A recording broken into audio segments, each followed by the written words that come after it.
Let's talk about the spread syntax, which I notice is one of the hardest things to grasp at the beginning. It was introduced in ECMAScript 6, but now it's been a few years and is used quite often in frameworks like React or in normal coding. Let's cut some pizza. JavaScript is a language. Don't be scared of JavaScript. JavaScript is very flexible. JavaScript is your friend. It's not magic. Don't be scared of JavaScript. A bit complicated. Quite a bit complicated. Next time we'll start making it a bit prettier. Now, some years ago, the spread syntax was a for loop and it was a bit slower, so I advised people not to use it unless they were certain that it wasn't have any implication.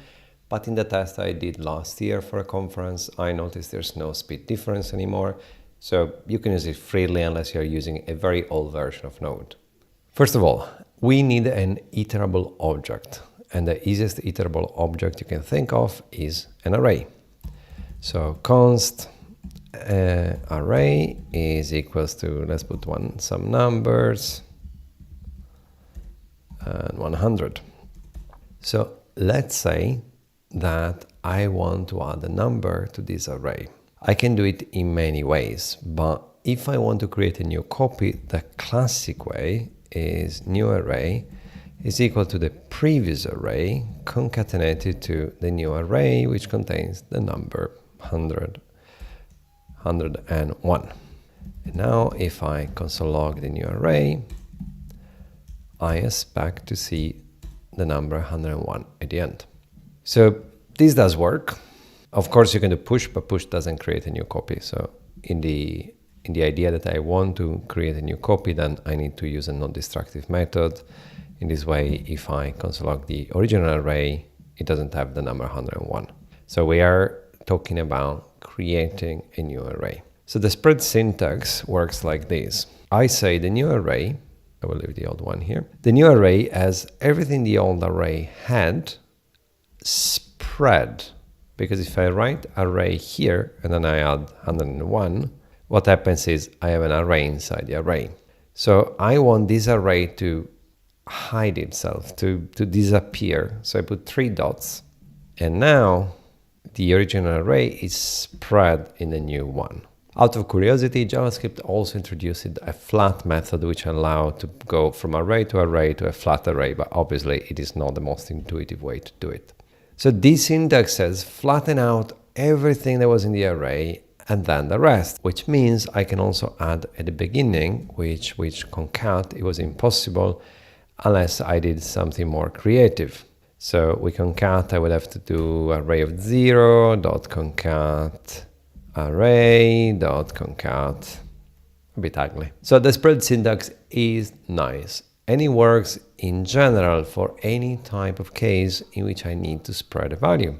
Let's say I have an array of 3 numbers and I want to sum them with a function that will say sum, and this function takes 3 parameters, a, b, c, and returns a plus b plus c. Now I want to call sum with the array, so I would have to do array of 0 and array of 1 and array of 2. So const total is equals to sum and console.log total. Okay, so it works as I expected, but the spread allowed me to use the array without specifying which one and just spread it here as if it wasn't an array. So I can just do ... r and I have the same exact result. Does it mean it's a good idea? No. But it does happen. There are cases, especially in React, where you want to do something like that. For a total, probably you want to use a reduced. I have a lesson about that. But there are cases, it does make sense. So that's one use of the spread operator. In case you wonder, there was a way to do this before the spread operator. I will put it here out of curiosity. It doesn't matter if you don't remember. So I could apply, I don't care about the this, and then I pass the array. And apply wants an array of argument instead of the argument list. So in this case, it works without the spread. But if you have never seen these, just take it as historical curiosity. I don't think you will find these often unless you look at compile code. So if you look at compile code, you find apply a lot, but outside of compile code written by humans, apply, it is not used anymore. So let's apply the spread operator on a string. So const string is equals to the string hello. So let's say that I want to create string array. I just need an array, and then I need to spread the original string. And now I can do console log of string array, and I will see that is now an array of each individual letter. The third type of iterable are objects. Objects are a bit trickier. So let's remove everything, and let's say I have an object which contains a persona. So let's call it persona. And this object contains a name, Stefano, surname or last name, Salinas. Now I want to add to a persona a phone number, but I do not want to change the original object. If I'm okay changing the original object, I can just do persona.mobile and say +39, blah, blah, blah, blah. But if I don't want to change the original object, it's a bit more complicated. So the historical way to do it was const new persona is equals to object.assign of empty object plus persona plus mobile +39 ... There's nothing wrong with object assign, and if I don't want to override the mobile property in case it exists, I can put it on the left. If I want to override, I need to put it on the right. The thing is, it's not the most readable. The spread operator is a lot easier, because with the spread operator, what I do is I want to take anything that the persona has, spread it, plus I want to add the mobile. So +39 ... The interesting thing is, if I, for any case, I want to say, I only want to add this mobile property if it didn't exist, then I put it on top. And the reason why this works is because the properties in JavaScript, if you declare it twice in an object, the last one will override the previous one, which is not the most ideal condition, that if you do something like that, this one overrides this one. And if you have a decent linter, it will let you know.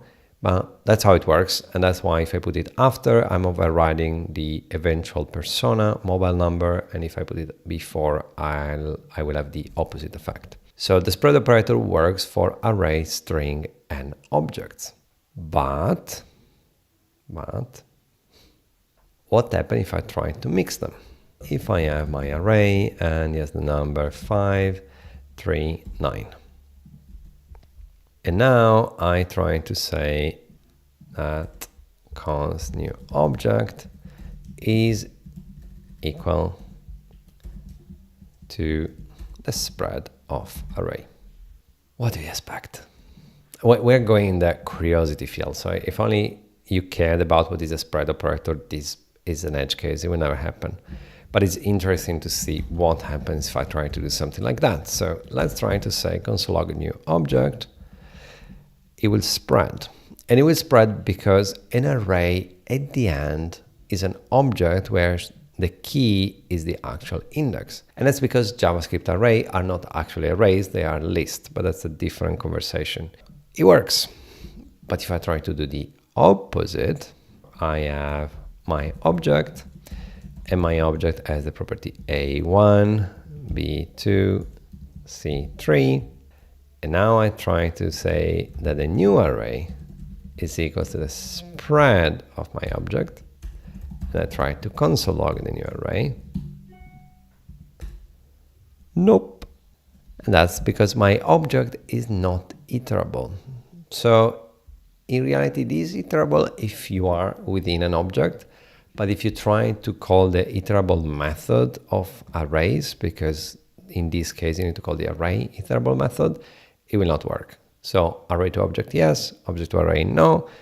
I don't think there is only one case ever where you want to do this magic, but JavaScript is a language, and magic helps you understand certain things, why they work the way they work. If you want to go deeper, you can always read the ECMA specification. But the thing is, it's not magic.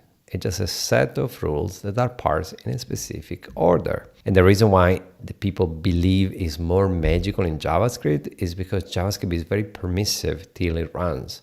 Most languages, if you're trying to do something like that, they will give you a type error straight away. And if you have any type of linter like sonalint, it will give you an error at this point. JavaScript is very flexible, so it's okay. Embrace it. Don't fight it. Embrace it.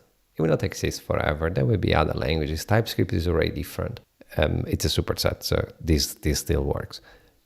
But embrace it, seriously. And now, let's go to some pizza.